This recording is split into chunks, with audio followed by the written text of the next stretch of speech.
বিশ্ব রাজনীতিতে ২০২৬ সাল একটি ঐতিহাসিক বাঁক হিসেবে চিহ্নিত হয়ে থাকবে। দ্বিতীয় বিশ্বযুদ্ধের পর থেকে যে আমেরিকা গোটা বিশ্বকে নিজেদের আঙুলের ইশারায় পরিচালনা করে এসেছে, আজ তাদের যেন নিঃশ্বাস বন্ধ হয়ে আসার উপক্রম হয়েছে।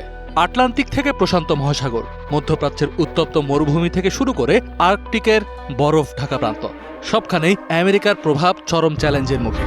আমেরিকা একসময় পুরো বিশ্ব শাসন করত, কিন্তু এখন ঋণে জর্জরিত যুক্তরাষ্ট্র বিভিন্ন জায়গায় আটকে পড়েছে। পুরনো মিত্ররা মুখ ফিরিয়ে নিচ্ছে এবং চীন রাশিয়া মিলে তাদের চারিদিক থেকে ঘিরে ধরছে। যেখানে আমেরিকা তার বৈশ্বিক আধিপত্য হারাচ্ছে, ঠিক সেখানে চীন, রাশিয়া, ইরান, তুরস্ক ও মধ্যপ্রাচ্যের দেশগুলো মিলে এক নতুন বহুমেরু বিশ্বের সূচনা করছে। আর এর শুরুটা হয়েছিল ২০২৬ সালের একেবারে শুরুতে, বরফে ঢাকা গ্রিনল্যান্ড থেকে। বিশ্ব বাণিজ্যের উপর নিয়ন্ত্রণ বজায় রাখতে এবং চীনের ক্রমবর্ধমান প্রভাব ঠেকাতে আমেরিকার নতুন কৌশলগত জলপথের প্রয়োজন ছিল। এই হতাশা থেকে ২০২৬ সালের জানুয়ারিতে ট্রাম্প প্রশাসন ডেনমার্কের স্বায়ত্তশাসিত অঞ্চল গ্রিনল্যান্ড দখল বা কিনে নেওয়ার আগ্রাসী পরিকল্পনা নেয়। আর্কটিকের বরফ গলায় সৃষ্ট নতুন সমুদ্রপথ এবং বিপুল বিরল খনিজ সম্পদের লোভে আমেরিকা এই পদক্ষেপ নিয়েছিল। কিন্তু ডেনমার্কের প্রধানমন্ত্রী স্পষ্টভাবে জানিয়ে দেন যে গ্রিনল্যান্ড বিক্রির জন্য নয়।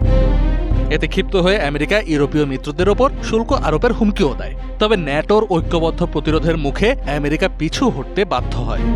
এই ঘটনা ন্যাটোর ভেতরে আমেরিকার নেতৃত্বকে চরম আস্থার সংকটে ফেলে দেয় এবং জোর খাটিয়ে মিত্রদের কাছ থেকে কিছু আদায় করার দিন যে শেষ তা স্পষ্ট হয়ে যায়।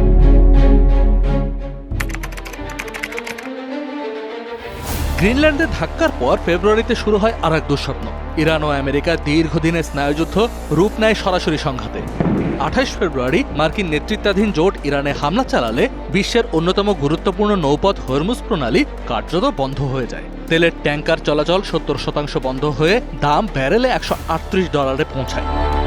কাতারের রাস লাফানে মিসাইল হামলায় এলএনজি সরবরাহ হুমকির মুখে পড়ে। বিকল্প হিসেবে লোহিত সাগরের প্রবেশমুখ বাবাল মানদেব গুরুত্বপূর্ণ হয়ে উঠলেও সেখানে হুথি বিদ্রোহীরা শক্ত অবস্থান নেয়। বিশ্বের ১২% বাণিজ্যের এই পথে হুথিদের ক্রমাগত হামলায় জাহাজ চলাচল ঝুঁকিতে পড়ে।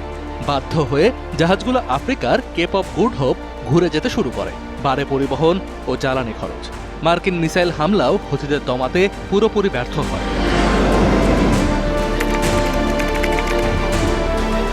চারদিকে যখন সামরিক ও রাজনৈতিক সংকট, তখন আমেরিকার ভেতরের অর্থনীতিও বেশ নড়বড়ে। ২০২৬ সালের ১৮ আগস্ট আমেরিকার জাতীয় ঋণ প্রথমবারের মতো $৪০ ট্রিলিয়ন ছাড়ায়।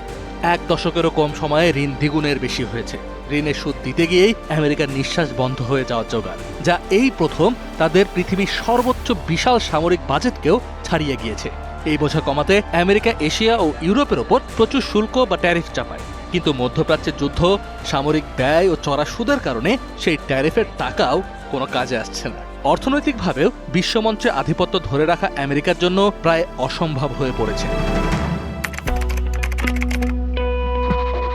অর্থনীতি ও সমুদ্র পথে হাবুডুবু খাওয়ার পাশাপাশি মধ্যপ্রাচ্যের মাটিতেও আমেরিকার রাজনৈতিক প্রভাব ধূলিসাৎ হতে শুরু করে। আমেরিকার পরিবর্তনশীল পররাষ্ট্রনীতি ও ইসরায়েলের প্রতি অন্ধ সমর্থনের কারণে মিত্ররা বুঝতে পারে যে আমেরিকার উপর ভরসা করা যায় না।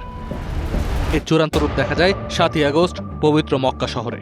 সৌদি যুবরাজ মোহাম্মদ বিন সালমান, তুরস্কের প্রেসিডেন্ট এরদোগান এবং পাকিস্তানের প্রধানমন্ত্রী শাহবাজ শরীফ একটি ঐতিহাসিক ত্রিপক্ষীয় যৌথ প্রতিরক্ষা চুক্তি স্বাক্ষর করেন। সৌদি বিপুল অর্থ, তুরস্কের আধুনিক সামরিক বাহিনী এবং পাকিস্তানের পারমাণবিক অস্ত্রের সমন্বয়ে গঠিত এই জোট বুঝিয়ে দেয় মধ্যপ্রাচ্যে আমেরিকার কাছ থেকে নিরাপত্তা ভাড়ায় নেওয়ার যুগ শেষ। মধ্যপ্রাচ্যে কোণঠাসা হয়ে আমেরিকা এশিয়ার দিকে নজর দেয়। চীনের জ্বালানি আমদানির প্রায় ৮০% যায় মালয়েশিয়া ও ইন্দোনেশিয়ার মাঝের মালাক্কা প্রণালী দিয়ে। এই দুর্বলতা কাজে লাগাতে এপ্রিলে আমেরিকা ইন্দোনেশিয়ার সাথে বড় প্রতিরক্ষা চুক্তি করে এবং টহল শুরু করে। জুলাইয়ে পররাষ্ট্রমন্ত্রী মার্কো রুবিও আসিয়ান সফর করে বন্ধুত্বের বার্তা দিলেও আমেরিকা এশিয়ার দেশগুলোর ওপর বিপুল শুল্ক বসিয়ে দেয়। এই দ্বিমুখী নীতির চরম সুযোগ নেয় চীন। 21শে আগস্ট জাকার্তায় ইন্দোনেশিয়ার প্রতিরক্ষা মন্ত্রী শাফরি শামসুদ্দিন ও চীনের প্রতিরক্ষা মন্ত্রী ডং জুন এক অভূতপূর্ব সামরিক চুক্তি স্বাক্ষর করেন। বিশ্বের 25% বাণিজ্য এবং প্রতিদিন 2 কোটি ব্যারেল তেল চলাচলের এই জলপথে ইন্দোনেশিয়ার সাথে চীনের গভীর সামরিক সম্পর্কের মানে হলো ওই অঞ্চলে আমেরিকার আধিপত্যের অবসান। চীন এখানে অত্যন্ত বুদ্ধিমত্তার সাথে আমেরিকা যেই ফাঁদ পাততে চেয়েছিল সেই ফাঁদ কেটে বেরিয়ে আসে। সবশেষ পূর্ব এশিয়াতেও আমেরিকার অবস্থান নড়বড়ে হয়ে পড়ে।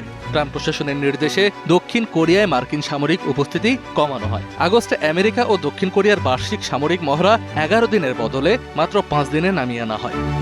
আমেরিকার এই পিছু হটার সুযোগে রাশিয়ার সমর্থনে উত্তর কোরিয়া আরও আগ্রাসী হয়ে ওঠে। রাশিয়ার হয়ে যুদ্ধে অংশ নেওয়ার বিনিময়ে মহাকাশ ও সামরিক প্রযুক্তি পেয়ে উত্তর কোরিয়া আধুনিক মিসাইলের পরীক্ষা চালাতে শুরু করে।